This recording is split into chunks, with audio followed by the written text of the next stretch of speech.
అస్సలాము అలైకుం. మీరు ఎప్పుడైనా ఆలోచించారా ఈ రోజుల్లో కూడా అద్భుతాలు జరుగుతాయా అని?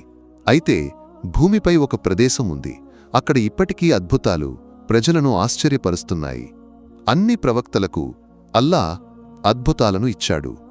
అవి అల్లాహ్ శక్తి మరియు కరుణకు సంకేతాలుగా ఉన్నాయి. సాధారణంగా ప్రవక్తలు మరణించిన తర్వాత వారి అద్భుతాలు కూడా ఆగిపోతాయి. కానీ మొహమ్మద్ నబీ అలాంటివారు కాదు. ఆయన గొప్పతనం ఆయన జీవితకాలానికి అతీతంగా ఇప్పటికీ కొనసాగుతోంది. మదీనాలోని ముహమ్మద్ నబీ సమాధి స్థలం ఒక పవిత్ర స్థలం. ప్రతిరోజూ వేలాది మంది అక్కడికి వస్తారు. చాలామంది ఆధ్యాత్మిక అనుభవాలను, అద్భుతమైన విషయాలను పంచుకుంటారు. నబీ సమాధి చుట్టూ శతాబ్దాలుగా అద్భుతాలు జరుగుతున్నాయి. 683లో మదీనాపై ఒక పెద్ద దాడి జరిగింది. యాసిద్ సైన్యం నగరాన్ని పూర్తిగా నాశనం చేసింది. ఇళ్ళు, పవిత్ర స్థలాలు అన్నీ నాశనమయ్యాయి. కాని అన్నీ ధ్వంసమైనప్పటికీ నబి సమాధి అలాగే ఉండిపోయింది. ఒక దైవిక రక్షణ దానిని కాపాడింది. ఇది యాదృచ్ఛికం కాదు, అల్లాహ్ తన ప్రవక్తపై చూపిన ప్రేమకు నిదర్శనం. 886 AHలో ఒక పెద్ద అగ్ని ప్రమాదం మసీదును బాధించింది. నబి సమాధి ఉన్న భాగానికి కూడా మరమ్మత్తు అవసరమైంది. ఆ సమయంలో ఆలీ అహ్మద్ అల్ సమ్మీ అనే పండితుడికి ఆ స్థలాన్ని శుభ్రం చేసే అవకాశం లభించింది. అతను లోపలికి వెళ్ళినప్పుడు 800 సంవత్సరాలు గడిచినప్పటికీ ఒక స్వర్గీయ సుగంధాన్ని అనుభవించాడు. అతనికి నబి అక్కడే ఉన్నట్లు అనిపించింది.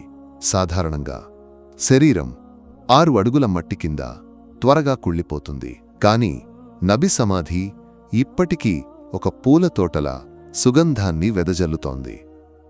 ఇలాస్ అనే పాకిస్తానీ వ్యక్తికి మక్కా మరియు మదీనాలో పవిత్ర స్థలాలను సంరక్షించే ఉద్యోగం లభించింది. అతను మసీద్ నబవిలో కుబ్బాను, సమాధి చుట్టూ ఉన్న తెరలను శుభ్రం చేశాడు. భారీ పనులు చేస్తున్నప్పుడు అతనికి ఆధ్యాత్మిక శక్తి అనుభవమైంది. అతను చెప్పాడు, దేవదూతలు తన భారాన్ని పంచుకున్నట్లు అనిపించింది.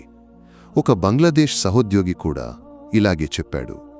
అతనికి శక్తి తక్కువగా ఉన్నప్పటికీ భారీ పనులను సులభంగా చేశాడు. అతనికి కూడా అద్భుత శక్తులు తనతో ఉన్నాయని చెప్పాడు. సమాధి యొక్క పాత కావలివారు హస్సన్ బిన్ తాబిత్ వారసులు. వారు వృద్ధులు మరియు బలహీనులు. సాధారణంగా వారికి వీల్చైర్ సహాయం అవసరం. కాని సమాధిని శుభ్రం చేయటానికి లోపలికి వెళ్ళినప్పుడు వారికి అకస్మాత్తుగా శక్తి వస్తుంది. ఒక దైవిక శక్తి వారిని సహాయపడినట్లుగా వారు పనిని పూర్తి చేస్తారు. మసీద్ నబవిలో ప్రతిరోజూ జనసమూహం ఉంటుంది. ఒక ప్రార్థన ముగిసిన తర్వాత పోలీసులు ప్రజలను బయటకు పంపిస్తారు. కాని అందరూ అక్కడ ఎక్కువ సమయం ఉండాలని కోరుకుంటారు. ఒక అరబ్ వ్యక్తి మగ్రిబ్ వరకు అక్కడ ఉండాలని మనసులో ప్రార్థించాడు. పోలీసులు అతన్ని బయటకు వెళ్లమని చెప్పారు. అతను మనసులో అల్లాహ్ను వేడుకున్నాడు. అకస్మాత్తుగా మరొక కావలివాడు వచ్చి అతన్ని మగ్రిబ్ వరకు అక్కడ ఉండమని చెప్పాడు. అతని ప్రార్థన అద్భుతంగా నెరవేరింది. ఒక టర్కిష్ సోదరుడు మరొక కథ చెప్పాడు. అతను మసీదులో ఉన్నప్పుడు ఒక అల్బేనియన్ను కలిశాడు. ఆ వ్యక్తి చట్టవిరుద్ధంగా మదీనాలో నివసిస్తున్నాడు. పోలీసులు అతన్ని పట్టుకొని దేశానికి తిరిగి పంపాలని నిర్ణయించారు. అతను 2 రకాత్ నమాజ్ చేసి నబి వద్ద ఏడుస్తూ, నీతో జీవించడానికి నేను అన్నీ వదిలేసి వచ్చాను, నీవు నన్ను ఎందుకు సహాయం చేయడం లేదు అని అడిగాడు. అతను స్పృహ తప్పి పడిపోయాడు. ఆస్పత్రికి తీసుకెళ్లినప్పుడు మరణించాడు. పోలీసులు కూడా కన్నీరు పెట్టుకున్నారు. అతన్ని జన్నతుల్ బకీలో సమాధి చేశారు. అతని ప్రార్థన అద్భుతంగా నెరవేరింది. అతను శాశ్వతంగా నబితో ఉన్నాడు. ఈ అద్భుతాలు నబి సాన్నిధ్యాన్ని మరియు అల్లాహ్ ఆశీర్వాదాన్ని చూపిస్తాయి. ఆ స్థలానికి వెళ్ళి ఆ శాంతిని అనుభవించే అవకాశాన్ని అల్లాహ్ మనకు ఇవ్వాలి. నబి బోధనలను అనుసరించి మన విశ్వాసాన్ని బలపరుచుకుందాం. ఆయన అద్భుతాలు ఇప్పటికీ మనపై ఉన్న ప్రేమను చూపిస్తాయి.